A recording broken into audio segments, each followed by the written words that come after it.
सिद्धू मूसेवाला की हत्या में शामिल शूटर प्रियव्रत उर्फ फौजी को एक साथ कई गर्लफ्रेंड रखना भारी पड़ गया। ऐसा इसलिए क्योंकि दिल्ली पुलिस का दावा है कि उसकी एक गर्लफ्रेंड ने ही उसे गिरफ्तार करवा दिया, जो काफी दिनों से उससे नाराज चल रही थी। दिल्ली पुलिस के सूत्रों के मुताबिक हत्याकांड में शामिल फौजी की एक दो नहीं बल्कि तीन गर्लफ्रेंड है। लेकिन उसकी किस्मत ने तब धोखा दे दिया जब उसकी तीसरी गर्लफ्रेंड को दूसरी के बारे में पता चल गया। तीसरी गर्लफ्रेंड को यह लगता था कि वो फौजी की अकेली दोस्त है, लेकिन जैसे ही उसे फौजी की दूसरी गर्लफ्रेंड के बारे में पता चला तो वो आग बबूला हो गई और वो गुस्से में अपने एक रिश्तेदार के साथ दिल्ली पुलिस के पास पहुंच गई। यानी शूटर फौजी को एक दो नहीं बल्कि तीन गर्लफ्रेंड रखना भारी पड़ गया और इसलिए वो पकड़ा गया। दावा किया गया कि उस महिला ने शूटर फौजी के सारे राज पुलिस के सामने उगल दिए।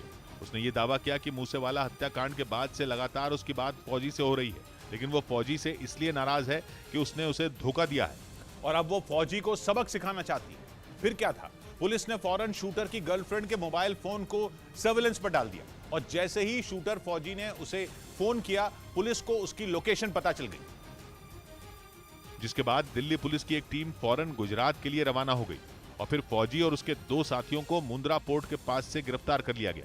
दिल्ली पुलिस का दावा है कि हत्याकांड को अंजाम देने के बाद फौजी अपने दो साथियों के साथ गुजरात भाग गया था और पिछले कई दिन से पुलिस उसकी तलाश में जुटी थी। अलग अलग शहरों में उसे पकड़ने के लिए छापेमारी की जा रही थी, लेकिन तमाम कोशिशों के बाद भी फौजी पुलिस की गिरफ्त से दूर था।